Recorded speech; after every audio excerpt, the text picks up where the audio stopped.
உட்காருப்பா, உட்காருங்க மாப்பிள்ள. என்ன மாமா, எதுக்கு எங்க 2 பேரும் அவசரமா வர சொன்னீங்க? ஒன்றும் இல்லை மாப்பிள்ள, ராஜி என்னென்னமோ சொல்றா, நீங்களே கேளுங்க. என்ன ராஜி? மறுபடியும் கஸ்தூரியோட ஏதாவது பிரச்சனையா?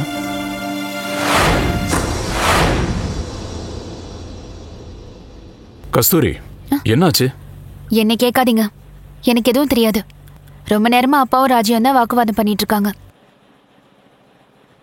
அத்தை, என்னாச்சுன்னு சொல்லுங்க.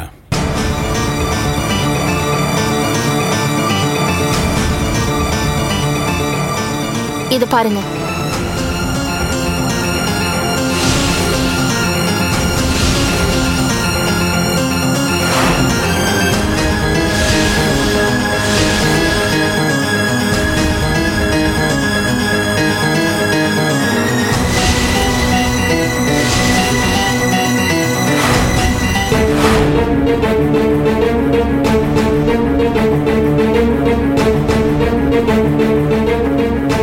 ஸ்னேகா ஸ்விம்மிங் சாம்பியன், அதுவும் டிஸ்ட்ரிக்ட் லெவல்லையா? இந்த விஷயம் எனக்கு எத்தனை நாளா தெரியல. எனக்கு தெரியாம ஸ்விம்மிங் கிளாஸ்க்கு போயிருக்கா, காம்படிஷன்ல வேற கலந்துட்டு இருக்கா. இந்த விஷயம் எனக்கே இப்பதான் தெரிஞ்சது.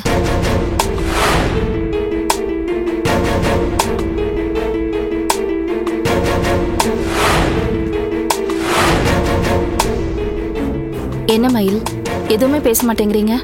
ஸ்னேகாவுக்கு ஸ்விம்மிங் தெரிஞ்சிருக்குன்னா ஏரியில விழுந்து இறந்திருக்க வாய்ப்பு இல்லைன்னு சொல்ல வரீங்க? கண்டிப்பா. நீங்களாவது நான் சொல்ல வரத புரிஞ்சுக்கிட்டீங்களே, அதுவே எனக்கு சந்தோஷம். ஸ்னேகா ஏரியில் விழுந்து சாகலையா? ஸ்னேகா சாகல துவரகேஷ். என்ன மயில், ராஜி சொல்றதெல்லாம் உண்மையா? ஸ்னேகா சாகல இல்ல? மாப்பிள்ள, ராஜி என்னவோ உளறிட்டு இருக்காப்பா. மயிலு, நீ கொஞ்சம் அவளுக்கு புரியுற மாதிரி எடுத்து சொல்லுப்பா. நீ சும்மா இருண்ணே. இது பாருங்க, நல்லா யோசிச்சு பாருங்க.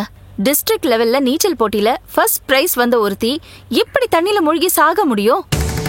அத்தை, நீச்சல் தெரிஞ்சவங்கள தண்ணியில தள்ளி விட்டா நீச்சல் அடிச்சு அவங்களே தப்பிச்சு வந்துருவாங்க. அவங்களே தண்ணிக்குள்ள தவறி விழுந்தாலும் நீந்தி வந்துருவாங்க. அதே தான் நானும் சொல்றேன். அப்படின்னா இறந்தது ஸ்னேகா இல்லைல்ல? ஸ்னேகா அப்ப எங்கேயோ உயிரோட இருக்கான்னு தானே அர்த்தம். என்ன ராஜி சொல்றீங்க? ஆமா துவாரகேஷ், ஸ்னேகா நம்மளை விட்டுட்டு போகவே இல்லை, உயிரோட தான் இருக்கா. நீங்க சொல்றத என்னால நம்பவே முடியல, அதே நேரத்துல நம்பாமையும் இருக்க முடியல. மயில், நீங்க என்ன நினைக்கிறீங்க? செம்பரம்பாக்கம் ஏரியில கிடைச்ச திங்ஸ் எல்லாம் வச்சு இறந்தது ஸ்னேகான்னு உறுதி பண்ணியிருக்கோம். அதனால ஸ்னேகா உயிரோட இருக்கிறதுக்கு வாய்ப்பு இல்லை. உங்க அத்தைக்கு காதுல விடுற மாதிரி கொஞ்சம் சத்தமா சொல்லுப்பா. இப்பதானே சொன்னீங்க நீச்சல் தெரிஞ்சவங்க தண்ணியில விழுந்தா சாகறதுக்கு வாய்ப்பே இல்லைன்னு. இல்லத்த, ஸ்னேகாவுக்கு நீச்சல் தெரியும் எத்தனை நாள் உங்களுக்கு தெரியாதா? தெரியாது. நான் சொல்றது கொஞ்சம் நல்லா கேட்டுங்க. ஸ்னேகாவுக்கு நீச்சல் தெரிஞ்சிருந்தாலும் மயங்கன நிலைமையில தண்ணியில விழுந்திருந்தா கண்டிப்பா அவங்க தப்பிச்சிருக்க முடியாது. விழுந்த வேகத்துல தலையிலையோ கழுத்துலையோ முதுகு தண்டுலையோ இந்த மாதிரி உடம்புல எங்கேயாவது அடிபட்டு இருந்தாலும் அவங்களால நீந்தி தப்பிக்க முடியாது. இது பாருங்க, ஸ்னேகா எப்படி தண்ணியில விழுந்தான்னு நமக்கு தெரியாது. அப்படி இருக்கும்போது அவன் நீந்த முடியாத நிலைமையில தண்ணியில மூழ்கி இறந்துட்டான்னு நாம எப்படி உறுதியா சொல்ல முடியும்? மயில், கொஞ்சம் யோசிச்சு சொல்லுங்களேன். ஸ்னேகா உயிரோட இருக்க வாய்ப்பு இருக்கா? அவசரப்படாதீங்க துவாரகேஷ். நீச்சல் தெரிஞ்சவங்க ஒருத்தரை தாக்கி காயப்படுத்தி தண்ணியில தூக்கி போட்டிருந்தா அவங்களால எப்படி நீந்தி தப்பிக்க முடியும்? இது வரைக்கும் ஸ்னேகா ஏரியில தவறி விழுந்து இறந்துட்டான்னு தானே சொல்லிட்டு இருந்தீங்க. இப்போ ஸ்னேகாக்கு நீச்சல் தெரியும்னு சொன்னதும் புது கதை சொல்லிட்டு இருக்கீங்க. அப்படின்னா இது விபத்துல கொலையா? அத்த, நான் சொல்றத புரிஞ்சுக்கோங்க. இப்படியெல்லாம் நடந்திருக்க வாய்ப்பு இருக்குன்னு தான் சொல்றேன். நானும் ஸ்னேகா உயிரோட இருக்க வாய்ப்பு இருக்குன்னு தானே சொல்றேன். நீங்க விசாரிச்சா நான் சொல்றது உண்மையா பொய்யான்னு உங்களுக்கு தெரிஞ்சிடும்ல. சரிங்க அத்தை. தண்ணியில விழுந்து செத்து போனது ஸ்னேகா இல்லைன்னா அந்த டெட் பாடி யாருது? அத நீங்க தான் கண்டுபிடிக்கணும். செத்து போனது யாருன்னு கண்டுபிடிச்சா ஸ்னேகா எங்க இருக்கான்னு கண்டுபிடிச்சிடலாம்ல. ராஜி, மொட்டைத்தலைக்கும் முழங்காலுக்கும் முடிச்சு போடாதுமா. ஸ்னேகா நம்மளை விட்டு போயிட்டாங்கிறது அம்மா நிஜம். நம்புறது கஷ்டமா இருந்தாலும் நம்பித்தனமா ஆகணும். வேற வழி இல்லம்மா. அண்ணே, நான் கேட்ட எந்த கேள்விக்கும் உங்க யார்கிட்டயுமே பதில் இல்ல. நான் கேட்ட கேள்விக்கு முதல்ல பதில் சொல்லுங்க. அதுக்கப்புறமா ஸ்னேகா இறந்துட்டாளா இல்லையான்னு முடிவு பண்ணிக்கலாம். அத்தை, நீங்க சொல்றதையெல்லாம் வச்சு பார்க்கும்போது சில சந்தேகங்கள் வரதான் செய்யுது. சந்தேகம் வந்துருச்சுல்ல, அப்போ உடனே விசாரிங்க. கண்டிப்பா விசாரிக்கிறேன் அத்தை. என்ன எல்லாரும் குழப்புறீங்க? ஸ்னேகா இப்போ உயிரோடு இருக்காளா இல்லையா? ப்ளீஸ் தெளிவாக சொல்லுங்களேன். துவாரகேஷ், எங்க டிபார்ட்மெண்ட்டை பொறுத்த வரைக்கும் ஷீ இஸ் நோ மோர். அத்தை சில சந்தேகங்களை எழுப்பியிருக்காங்க. அதை பத்தி விசாரிச்சா அதுக்கு முகாந்திரம் இருக்கா இல்லையான்னு தெரிஞ்சிடும். ஸ்னேகாவோட இழப்பிலிருந்து வெளியே வர முடியாம தவிச்சிட்டு இருந்தேன். கஸ்தூரியை பார்த்ததுக்கு அப்புறம் தான் மனசு கொஞ்சம் ஆறுதலா இருக்கு. இப்ப மறுபடியும் ஸ்னேகா இருக்காளா இல்லையாங்கிற சந்தேகம் வருது. ஒரே குழப்பமா இருக்குப்பா. அப்பா, சந்தேகம்னு வந்ததுக்கு அப்புறம் அதை விசாரிக்காம இருக்க முடியாது. ஒரு போலீஸ்காரனா மட்டும் இல்ல, ஸ்னேகாவோட அண்ணனா அது என் கடமை. ஸ்னேகா உயிரோட தான் இருக்கா. நீங்க கண்டுபிடிக்கிறீங்களோ இல்லையோ, கண்டிப்பா நான் கண்டுபிடிப்பேன். கண்டுபிடிச்சு கண்டிப்பா உங்க முன்னாடி கொண்டு வந்து அவளை நிறுத்துவேன்.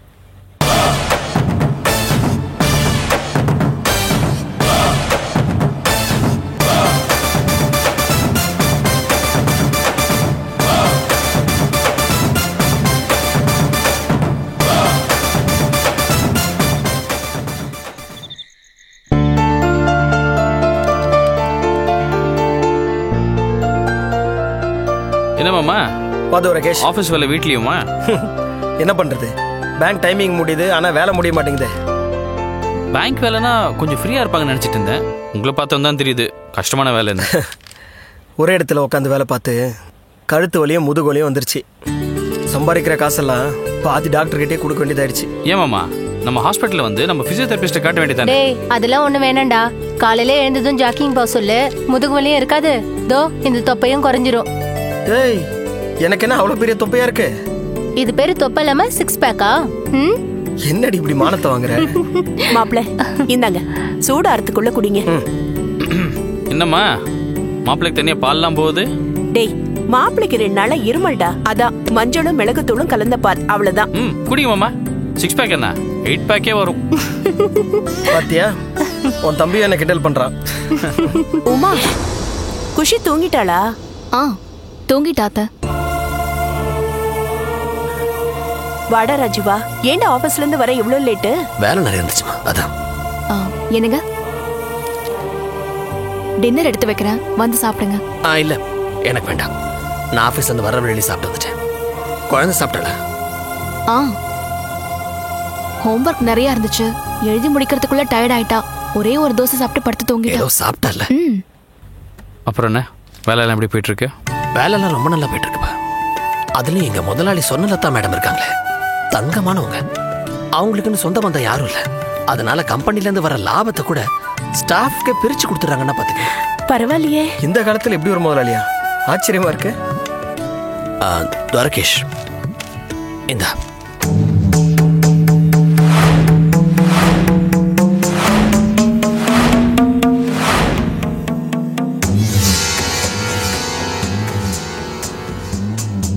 என்னென்ன இது? அன்னைக்கு ஹாஸ்பிட்டல்ல ஒருத்தன் போலி செக் கொடுத்ததுனால 2 லட்சம் ரூபாய் நஷ்டம் ஆச்சு இல்லையா? அதை ஈடு கட்டுறதுக்கு தான் இந்த பணம். அதை ஏன் நீ தர? நான் பாத்துக்கிறேன்னு சொன்னேன்ல. என்னால தானப்பா உனக்கு லாஸ் வந்துச்சு. அந்த லாஸை நான் தானே சரி பண்ணி ஆகணும். அண்ணே, நான் மாமா கிட்ட பேசிட்டேன். இந்த மாதிரி நடக்கிறது சகஜம்தான், பரவாயில்லன்னு சொல்லிட்டாரு. நீ விடு. என்னால அப்படிலாம் விட்டுற முடியாதுப்பா. எப்படியாவது இந்த பணத்தை திருப்பி கொடுத்துடணும்னு நினைச்சிட்டு இருந்தேன். இதில் பாரு, இன்னைக்கு எங்க முதலாளிக்கு இந்த விஷயம் தெரிய வந்துச்சு. நீங்க யார்கிட்டயும் கடன் பட்டிருக்க வேண்டாம், போய் அதை கொடுத்துருங்கன்னு அவங்க கொடுத்து அனுப்பிச்சாங்க. நேத்து தானே 25,000 கொண்டு வந்து கொடுத்த. அது என்னுடைய சேலரி அட்வான்ஸா என் முதலாளி கொடுத்தது. அப்ப இதுவும் எங்க முதலாளி அம்மா கொடுத்ததான். தன் கம்பெனில வேலை பார்க்கிற யாரும் கடன்காரனா இருக்கக்கூடாதுங்கிறது என் முதலாளியோட பாலிசி. அதுக்காக வேலைக்கு சேர்ந்த 2வது நாளே 2 லட்சம் ரூபா தூக்கி கொடுத்துருவாங்களா? இதெல்லாம் நம்பவே முடியல. நம்ப முடியலனா அப்ப என் புருஷன் போய் சொல்றாரா? ஏதோ திருடிட்டு வந்த மாதிரி சொல்றீங்க. அண்ணி, மாமா அந்த மீனிங்ல சொல்லல அண்ணி. ஏப்பா, அவர் தமிழ்ல தானே பேசுறாரு, எங்களுக்கு புரியாதா? நீ என்ன புதுசா மொழி பெயர்த்துட்டு இருக்க? உனக்கு தெரியாது, புதுசா ஒரு பிசினஸ் ஆரம்பிக்கணும்னு ப்ராஜெக்ட் ரிப்போர்ட்டை எடுத்துக்கிட்டு இவர் பேங்க்குக்கு எத்தனை தடவை நடையா நடந்திருப்பேன். எப்படியெல்லாம் என்னை இவர் அவமானப்படுத்தினார் தெரியுமா? இல்ல மச்சான், அது வந்து நான் எதையும் மறக்கலைங்க, மறக்கல.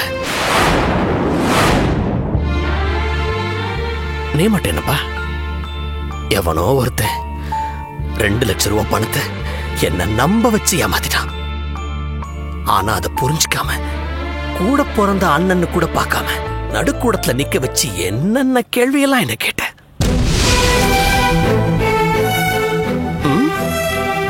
இன்னைக்கு பாத்தியா, நான் புதுசா வேலைக்கு சேர்ந்திருக்கிற முதலாளி. அவங்களுக்கு நான் அறிமுகமாகி முழுசா 2 நாள் கூட முடியல. 2 லட்சம் ரூபாய் பணத்தை என்ன நம்பி கொடுத்துருக்காங்க. ஒரு விஷயம் புரிஞ்சுக்க தம்பி, ஓடமும் ஒரு நாள் வண்டியில ஏறும், வண்டியும் ஒரு நாள் ஓடத்துல ஏறும். இனியாவது பணத்துக்கு கொடுக்கிற மரியாதையை கொஞ்சம் மனுஷனுக்கு கொடுக்க பழகிக்க. அண்ணா, அன்னைக்கு இருந்த சூழ்நிலை ஏதோ கோத்துல அப்படி பேசிட்டேன். இன்னுமா நீ மனசுல வச்சிருக்க? ஒரு வார்த்தை வெல்லும், ஒரு வார்த்தை கொல்லும்னு சொல்லுவாங்களே துவாரகேஷ், நீ கேள்விப்பட்டது இல்லையா? கொன்னுடுச்சு என்ன நீ பேசின வார்த்தைகள். கத்தியால குத்துனா கூட அந்த காயம் ஆறிடும். ஆனா வார்த்தைகள் ஏற்படுத்துற ரணம் இருக்கே, அது ஆறாது. ஆயுஸ்க்கும் அது அப்படியே இருக்கும். அண்ணே, வீடு குடும்பம்னு இருந்தா அப்படி இப்படின்னு ஏதாவது ஒண்ணு பேசுதானே செய்வாங்க. அதெல்லாம் இப்படி பெருசுப்படுத்துறது நல்லா இல்லைண்ணே. அட என்ன மீனா நீ, நான் எங்கம்மா பெருசுப்படுத்தினேன்? நான் எப்பவும் போல சாதாரணமா தான் இருக்கேன். நீ உன் புருஷனும் தான் நான் சம்பாதிக்கிறது பொறுக்க முடியாம என்னென்னமோ பேசிட்டு இருக்கீங்க.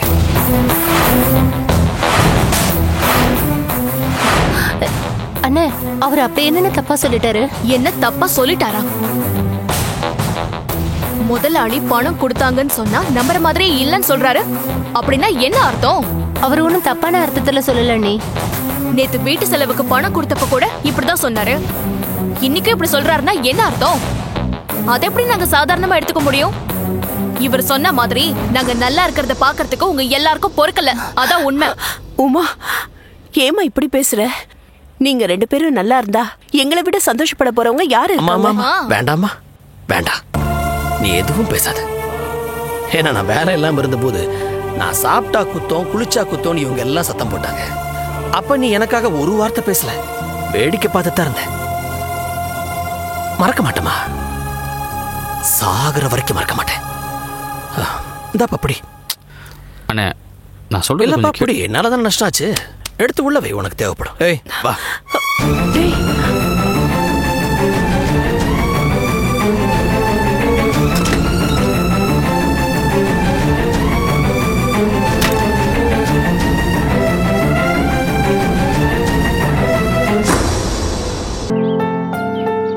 எனக்கு எதுக்கு சார் அதெல்லாம்?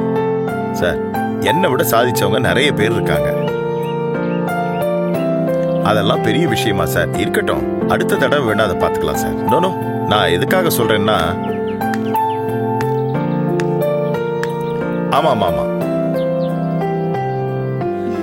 இல்ல, ஆக்சுவலா பாத்தீங்கன்னா இந்த கிட்னி டிரான்ஸ்பிளான்டேஷனுக்கு அப்புறம் நான் பிராக்டிஸ் பண்றதே இல்லை.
கூட்டிட்டு போறேன்னு சொன்னாரு. இந்த சாரி நல்லா இருக்கா?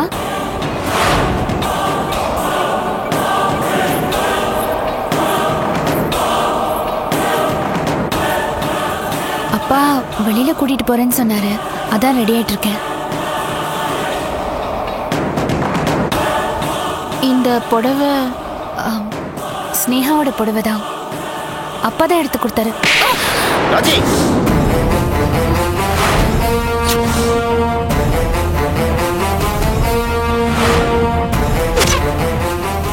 இதெல்லாம் ஓ வேலை தானா? என்னம்மா இது?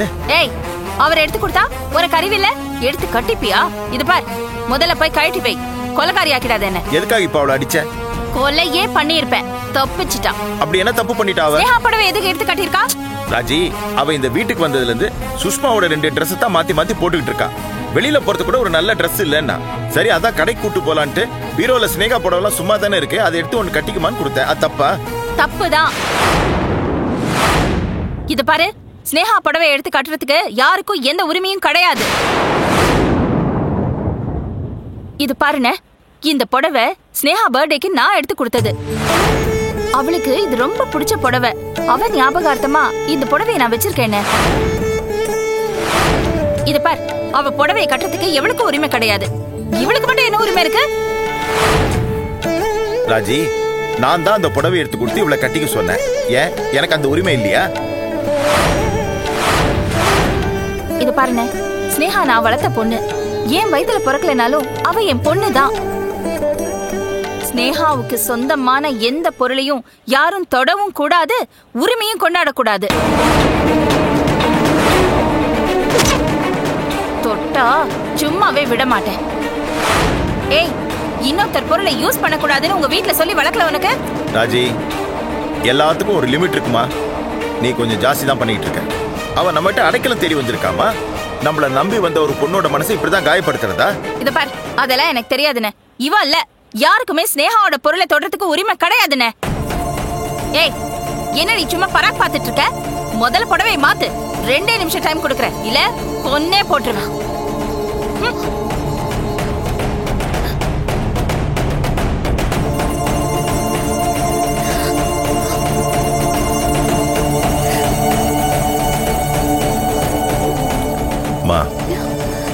என்னால தாமா உனக்கு இந்த அவமானம்.